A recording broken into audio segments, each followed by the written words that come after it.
May 5th, 1796, Bonaparte led his victorious armies into Milan. He was greeted by the Milanese as a heroic liberator, the general who freed them from their Austrian rulers. "We come to break your chains," Bonaparte proclaimed. "Our only quarrel is with the tyrants who have enslaved you."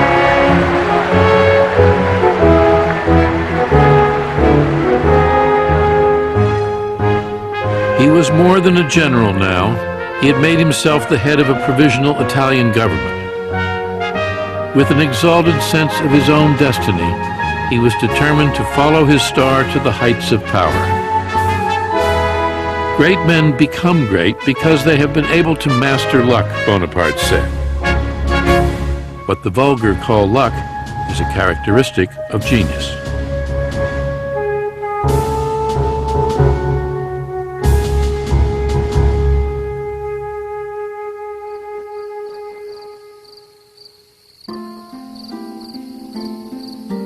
"I shall be frantic if I do not have a letter from you tonight," Bonaparte wrote Josephine.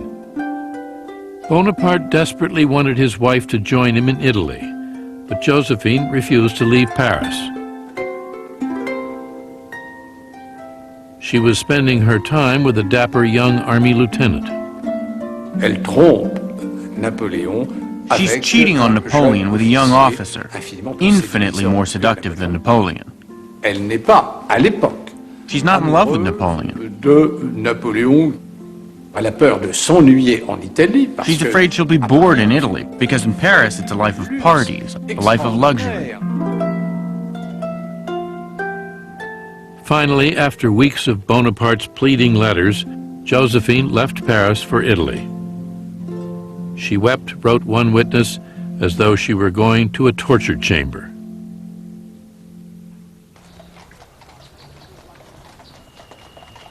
She arrived at Milan's Serbelloni Palace to find that her husband had filled it with flowers in her honor.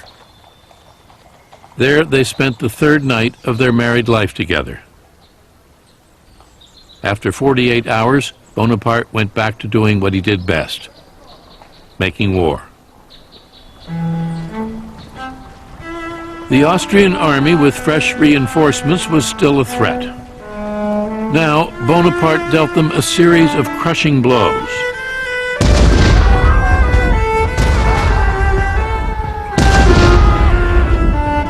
Finishing them off in January 1797 in a three-day battle at Rivoli, 60 miles west of Venice. His victories in Italy began the legend of his invincibility, immortalized in a series of romantic paintings. Bonaparte was not only a warrior, he was also a shrewd propagandist. Bonaparte, dès ses premiers succès, From his first triumphs, Bonaparte understood that it's not enough to win victories. il utilise l'image. He uses images to make sure that his victories in Italy are widely publicized in France. Connu en France. Il a très bien compris He understood that art is also a means of propaganda. il commande un tableau, He orders a painting after a victory. il ordonne, He dictates the theme, il ordonne the layout of the characters. l'action des personnages, il va même jusqu'à He imposer even orders the dimensions of the frame. Napoléon, d'emblée, From the very beginning, Napoleon gave himself an image. il a d'emblée arrangé. He created his own history. Il crée une presse. He created his own newspapers, France and the Army of Italy, and the newspaper of the Army of Italy, which exalt his victories. C'est Bonaparte lui-même qui rédige. Bonaparte himself actually wrote some articles. Ces He himself journaux. wrote, Et Bonaparte flies like lightning and strikes like a thunderbolt. Bonaparte vole comme l'éclair et frappe comme la foudre.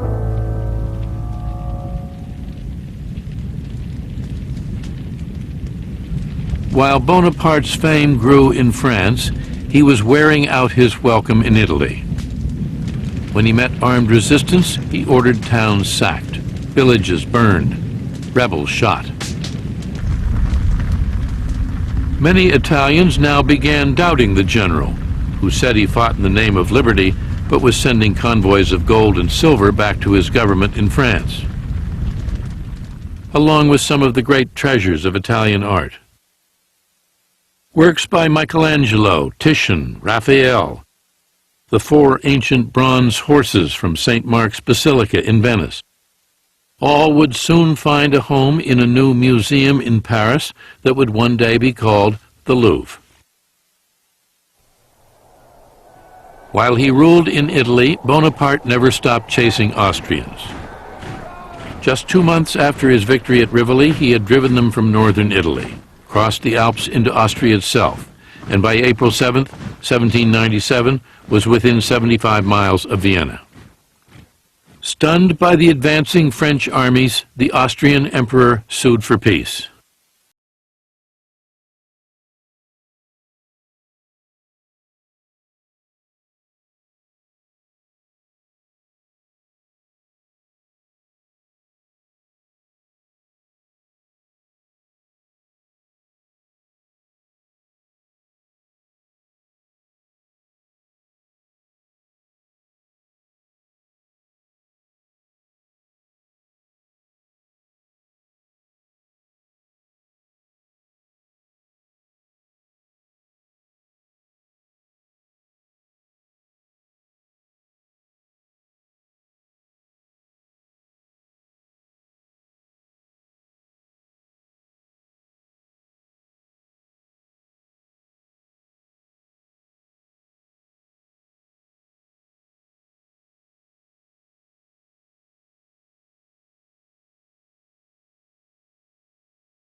Like a madman. There are a lot of legends about this. Napoléon était un être colérique, parfois avec Napoleon was hot-tempered, réaction physique sometimes très with violent violente, physical et reactions. comme les négociations traînaient, Napoléon s'est agité, marché en long et And en when the large, negotiations en dragged travers on too et en long, marchant, Napoleon et became il a heurté, agitated, il a started heurté pacing back and le forth, petit dirigeant smacked into a sur small lequel il table, s'est and allé, overturned a tea et l'a service. renversé.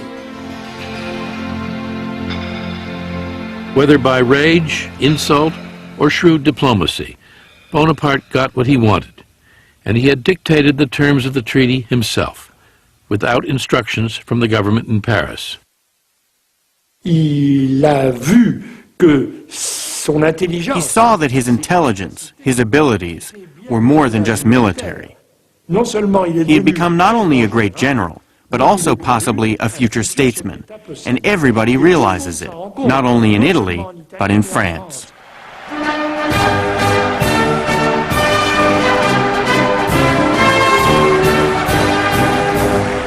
At the end of 1797, 28-year-old Napoleon Bonaparte returned to Paris and handed the government a treaty which brought a fragile peace to the continent of Europe.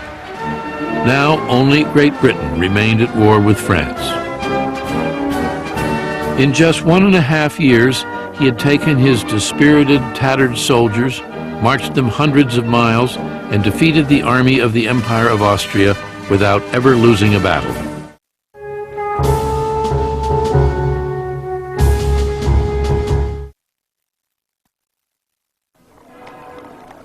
The French were hungry for a hero, someone who could put an end to the political chaos into which the revolution had descended. One government after another had come and gone. Now they lived under a new one, the Directory.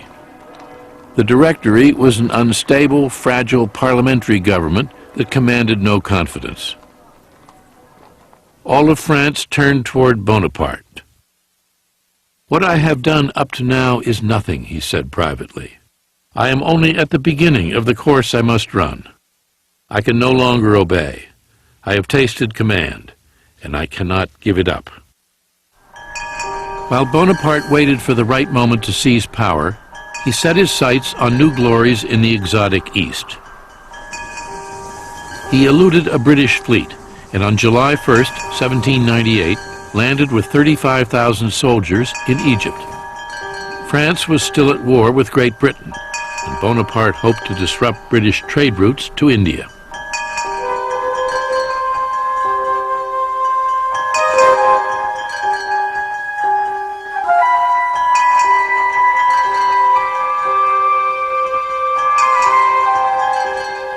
In 1798, Egypt was still a source of wonder to most Europeans.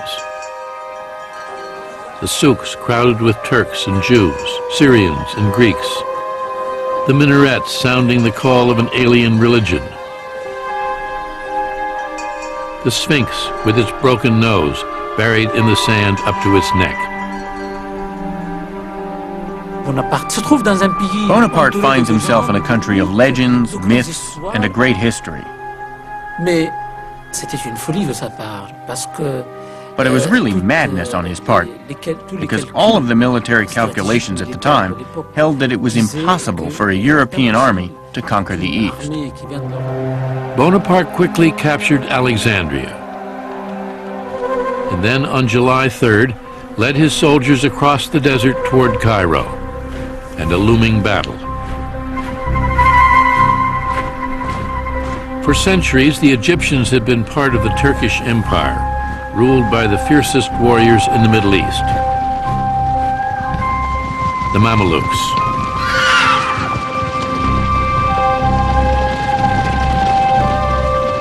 Remarkable for their courage, pride, and cruelty, the Mamelukes waited fearlessly for the French armies.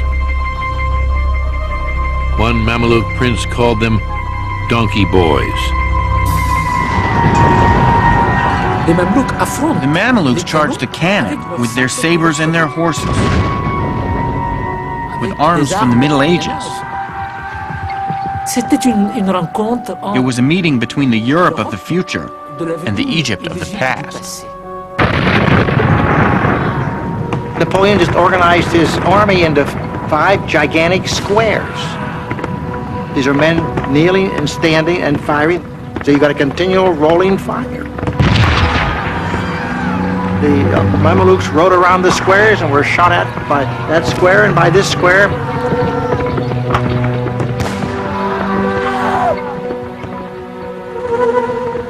The French lost 30 men. The Mamelukes lost probably 5,000 or 6,000. The Battle of the Pyramids was over in an hour. 3 days later, Bonaparte led his army into Cairo. I was full of dreams, he said.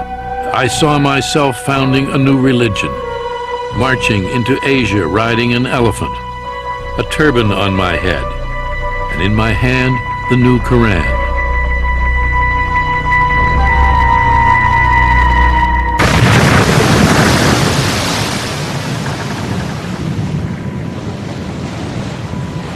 But Bonaparte's dreams of empire were quickly shattered. The British Admiral Horatio Nelson caught the French fleet anchored off the Egyptian coast and blew it to pieces. Bonaparte and 35,000 soldiers were trapped in Egypt. The only link that he had with France were his ships, his fleet of warships. You can imagine what a disaster this was. He was forced to stay in Egypt and live with the Egyptians, to find his bread and water in Egypt, and even find ammunition for his weapons in Egypt, to live in Egypt.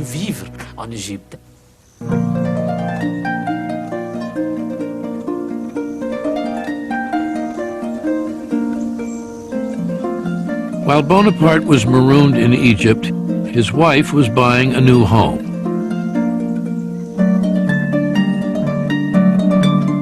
A manor house 6 miles from Paris called Malmaison.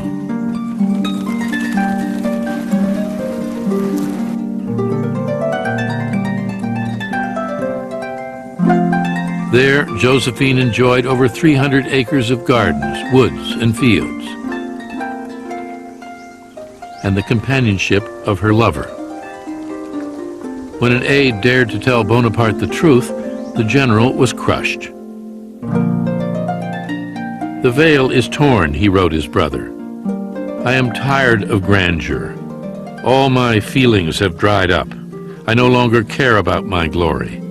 At 29, I have exhausted everything."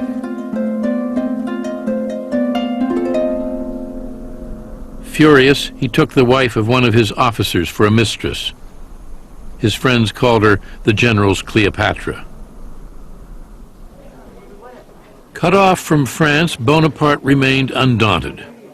Installed in a palace in Cairo, he imagined himself an Eastern potentate, following in the footsteps of Alexander the Great. He came to Egypt at the head of an army, and suddenly he found himself at the head of a nation. And it's not just any nation, it's Egypt.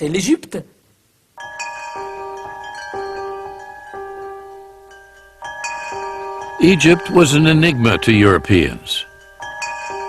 Bonaparte saw a chance to be the first to unravel its mysteries. Along with his army, he had brought with him a remarkable group of mathematicians, artists, mapmakers, and engineers. They set about producing a monumental document, a description of Egypt, 24 volumes of text and pictures. They studied the crocodile and the ibis, music and mummies, surveyed temples and tombs, and measured the dimensions of the Sphinx. One scientist found a new species of blue water lily, another an unknown Nile fish. The most dramatic discovery of all was a big black stone with some puzzling inscriptions. The Rosetta Stone would prove to be the key to deciphering Egyptian hieroglyphics. The monumental volumes that were published by the scientists that went along with Napoleon to Egypt laid the foundation for this study of Egyptology. Today, The true conquests Bonaparte wrote, the only ones that leave no regret, are those that have been wrested from ignorance.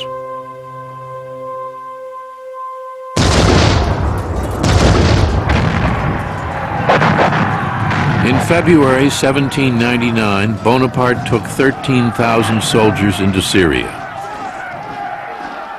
The Sultan of Turkey had declared war on the French infidels, and Bonaparte went on the offensive.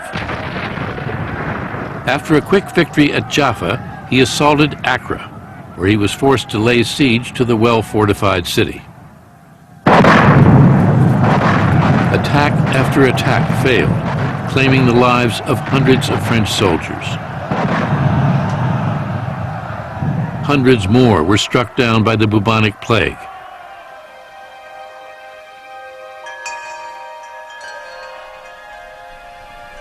Bonaparte abandoned the siege and retreated to Cairo with a dispirited army of sick and wounded men. But Bonaparte refused to admit the extent of the disaster. "I am returning to Cairo with many prisoners and flags," he proclaimed. "I raised the ramparts of Accra. There is not a stone left standing."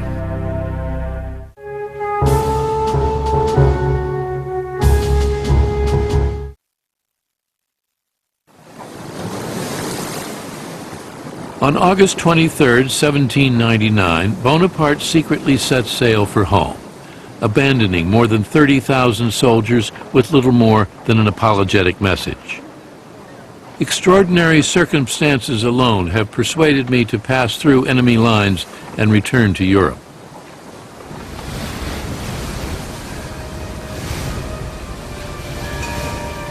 France was once again at war with Austria, Britain, and Russia.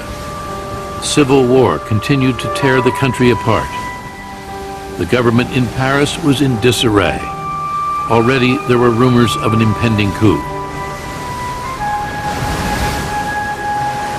Bonaparte dreamed of rescuing France, but feared he had not moved fast enough.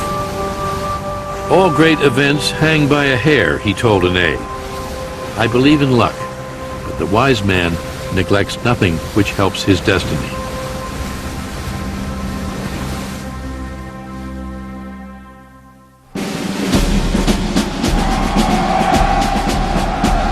On October 9, 1799, he landed in France and found himself greeted by cheering crowds. The campaign in Egypt, a military disaster, had been a propaganda triumph. Dans les théâtres, In the qu'est-ce theaters, que- what's being shown? The expedition to Egypt, the victory of the pyramids. Quand il arrive, When he arrives, he's considered the man of the hour. le coup de génie de Napoléon, His genius was to come to France and say, "You need a savior. Here I am." un sauveur, c'est moi. Le peuple français a considéré que Napoléon, The French people believed that Napoleon was destined to do great things. dans toutes les gravures de l'époque, In all the engravings of the period, you see the two frigates which brought Napoleon from Egypt. avec au-dessus de la And première above the first frigate, une a star.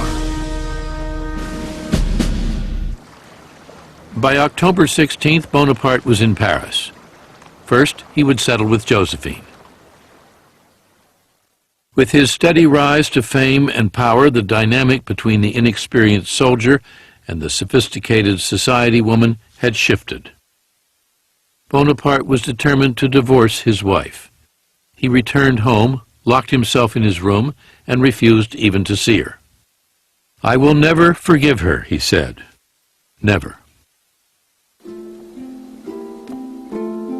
But Josephine was just as determined to win him back. She climbed the stairs to his room and begged him to let her in. Bonaparte a mis ses deux poings. Bonaparte puts his fists in his ears. He refuses to hear her, and she bangs on the door and cries, "I have loved only you." Et Bonaparte, au bout de But quelque Bonaparte temps, a kept dit non. saying, "No, no, no." Napoleon is forced to hear his wife crying, begging, swearing that she will never do it again, promising that she will never do it again, but just open the door. By the time the sun rose, Bonaparte had weakened. The next morning found husband and wife in each other's arms. Josephine would never take a lover again. And while Bonaparte would always insist that he loved her best, he would do as he pleased with other women.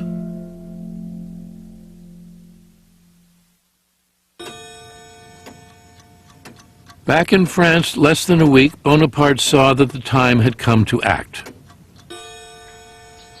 Solemnly deliberating in the Luxembourg Palace, the Directory was about to be swept aside.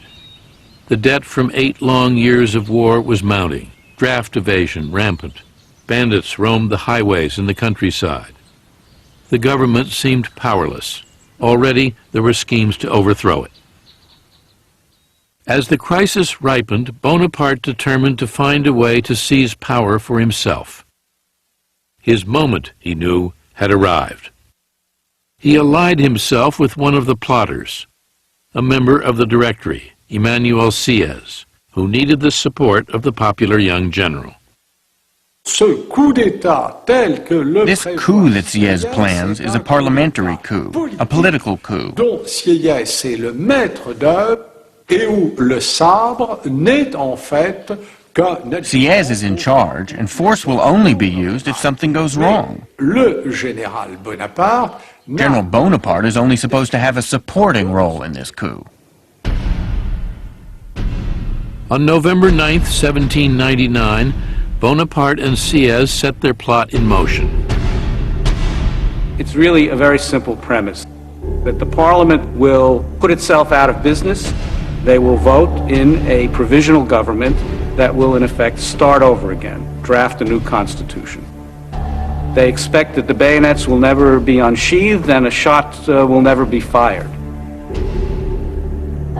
For the coup to have an air of legitimacy, Bonaparte and Sieyès wanted the legislators to vote them into power. They didn't want to seize it. Bonaparte counted on the help of his brother Lucien, who had been elected president of the lower house of the legislature as a result of his brother's popularity. But Lucien was powerless to persuade the Consul to dissolve the government. They run into real opposition. The opposition insists that every deputy renew his oath of allegiance to the existing constitution, which they do. It takes over 2 hours to do this. Meanwhile, the key plotters waiting outside in the wings, as it were, are getting very agitated, and particularly General Bonaparte, who eventually just loses patience and decides that he must intervene to speed things up. He enters the legislative house. This is strictly against the law. The legislature is barred to any outside military figure. And what he encounters there is genuine rage. The members of the assembly, they see these bayonets and that bearskin hats marching down the main aisle with Bonaparte in between them, and they begin to shout and scream, outlaw him, he's trying to take over the government.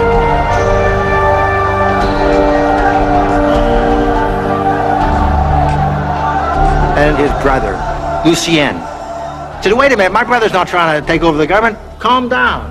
And they say, we want him outlawed. Bonaparte never gets to utter a word to the deputies, and he is in effect hustled out by the grenadiers who had come in with him, and is quite badly shaken by this.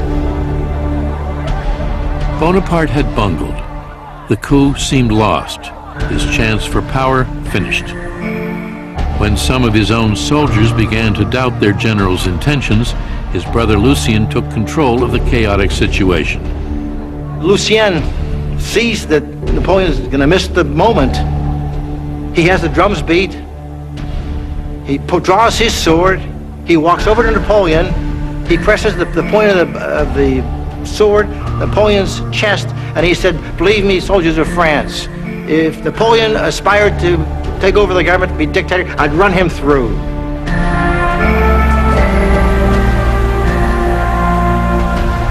The soldiers stormed the assembly hall.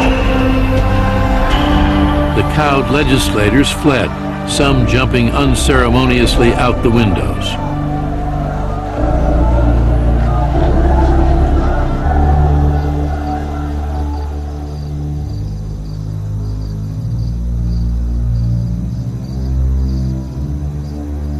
At 2 o'clock that morning, a small rump of the council, in league with the plotters, reassembled and voted into law a new provisional government with 3 provisional consuls at its head.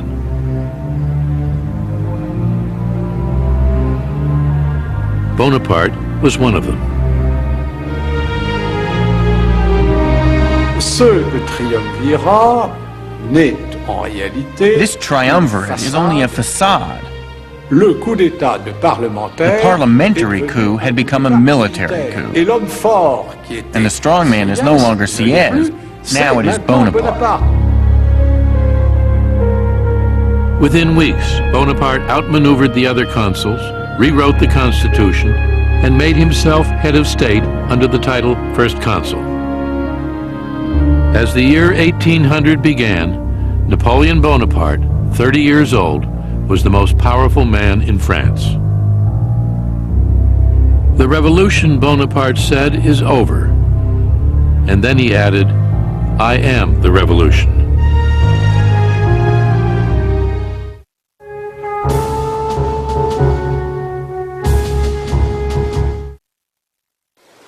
War had catapulted Bonaparte into power. Now, war would help him secure it. France was still fighting Great Britain and Austria. Bonaparte conceived a daring plan to catch the Austrians by surprise. In the spring of 1800, he took his soldiers over the Alps. 40,000 men, field artillery, trekking across treacherous layers of snow and ice through the great St. Bernard Pass.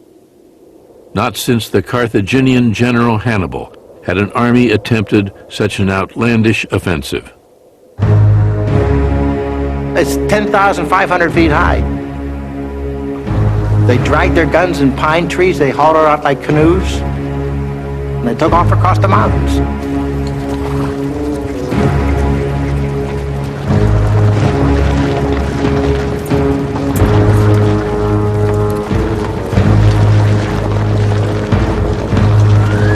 On May 20th, Bonaparte made the crossing himself.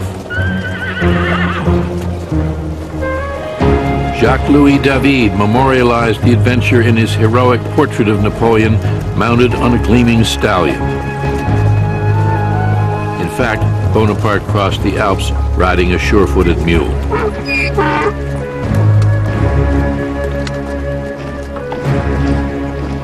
It took the general and his army just 6 days. On the morning of June 14th, he faced the Austrians at Marengo, 45 miles from Milan.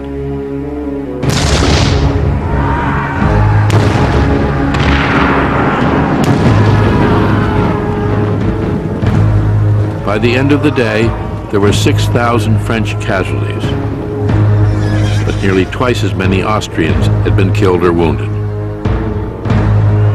The French had won. "My power depends on my glory," Bonaparte said, "and my glory on my victories."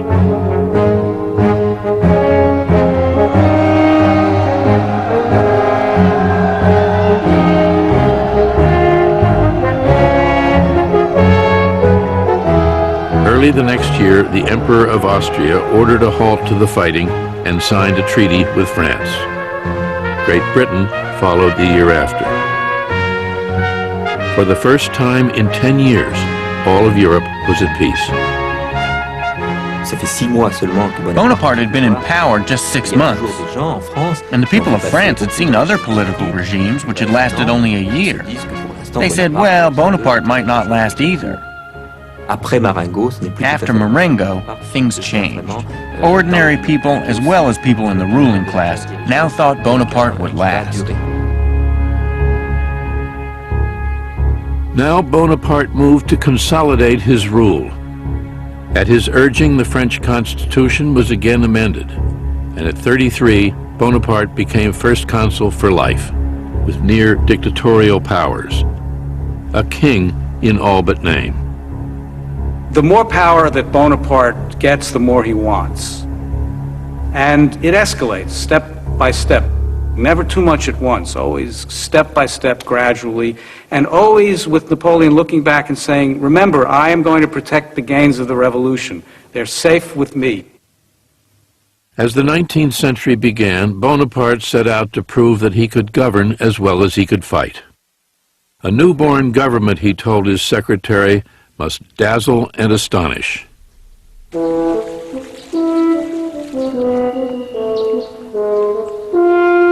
He built new parks, bridges and quays along the Seine, canals, reservoirs, and roads.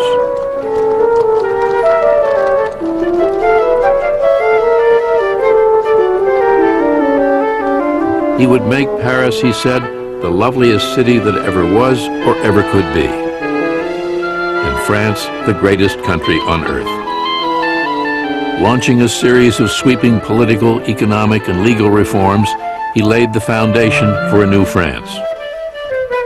All of French society came under his gaze.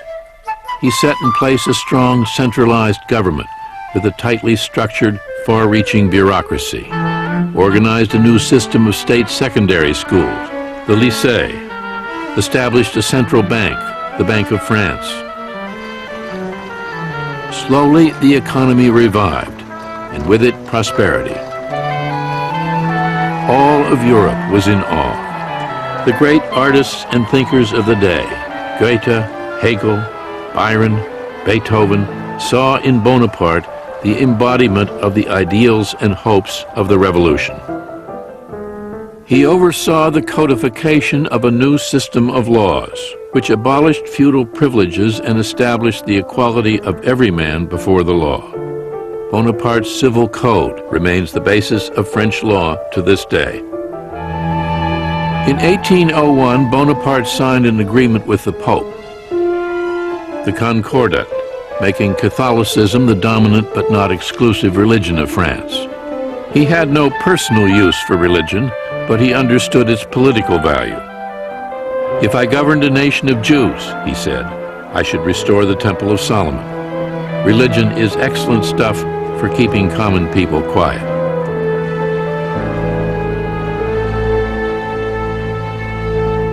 Bonaparte ruled with the carrot and the stick. To reward men of accomplishment, he created a special mark of esteem, the Legion of Honor. "My motto has always been," he said, "a career open to all talents, without distinctions of birth." He believed in equality. A man should have the chance to rise on the basis of his ability, just as he had done. But he had no patience with those who demanded liberty. He ruled with an iron hand, crushing anyone who dared speak out against him, making a sham of parliament and free elections. "I had been nourished by reflecting on liberty," Bonaparte said, "but I thrust it aside when it obstructed my path."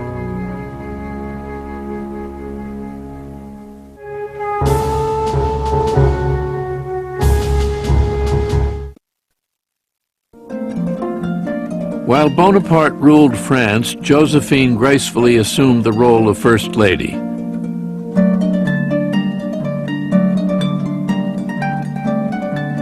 But she preferred the quiet seclusion of Malmaison to France's magnificent palaces.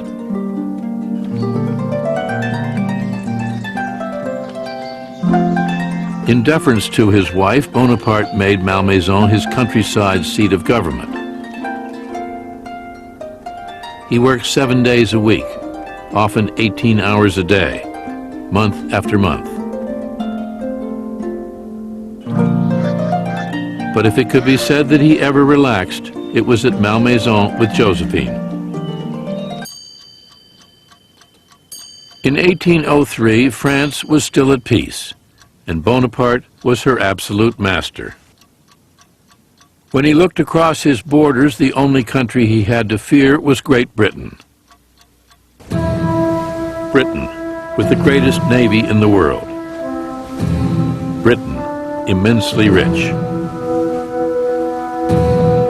France and Great Britain had signed a treaty of peace, but no one expected it to last.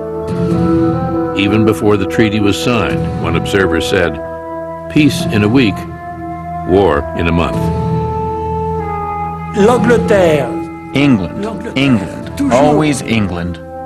Il y a toujours un profond antagonisme entre la There is mer. always a profound antagonism between the sea and the land, between the strength of the continent, represented by Napoleon, and the strength of the sea and international trade, represented by England. It was inevitable that war between France and England would resume. The treaty is a misnomer. It's really a truce. You still have two great powers at odds with each other, fighting for influence, fighting for supremacy, and they've basically fought to a draw at this point. On May 18, 1803, when Great Britain declared war on France, few were surprised.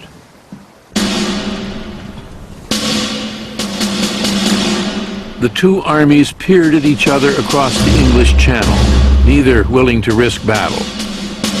France held at bay by the British Navy, Britain afraid to send soldiers to fight on the continent.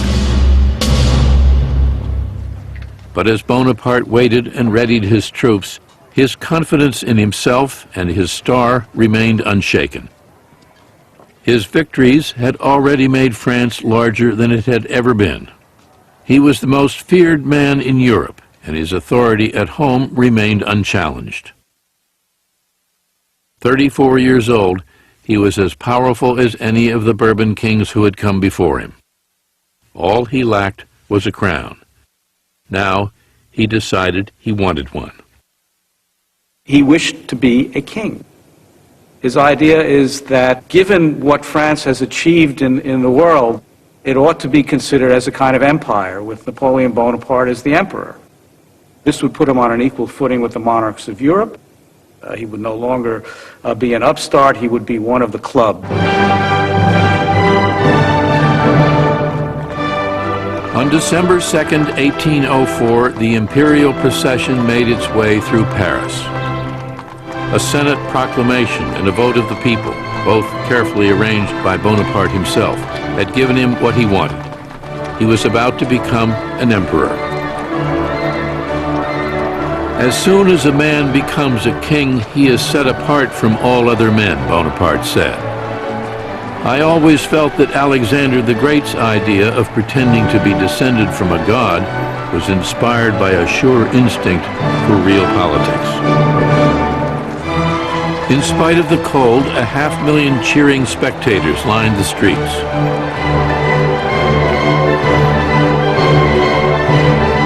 Bonaparte himself had meticulously planned every detail.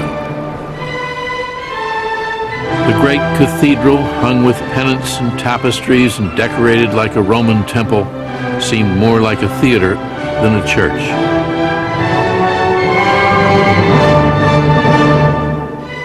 But Bonaparte wanted his elevation to glow with the aura of religion.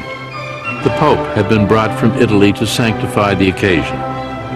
Il a le coup de génie de faire venir à Notre-Dame. He has the genius of making the Pope come to Paris, which gives everything a sacred air. C'est Dieu qui indique que désormais It is God who confirms that the changes that took place during the Revolution are forever established.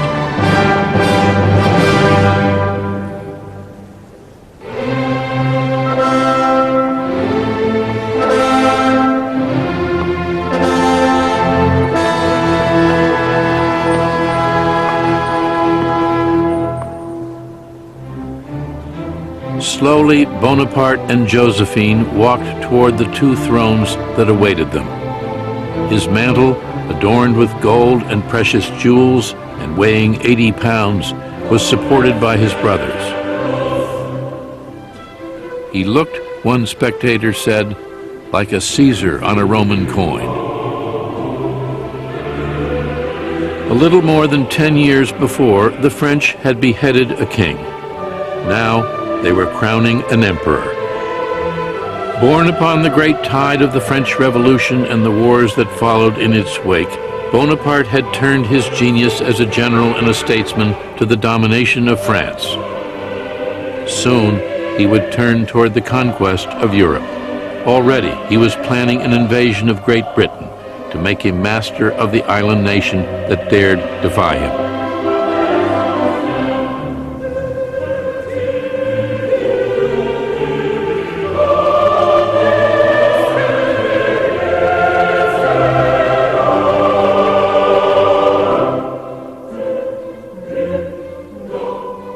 Confidently, Bonaparte lifted the imperial crown.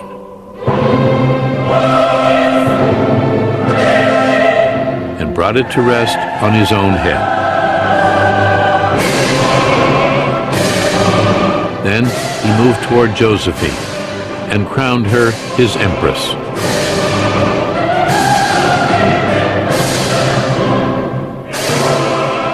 I am the instrument of Providence, Napoleon said. She will use me as long as I accomplish her designs. Then she will break me like a glass.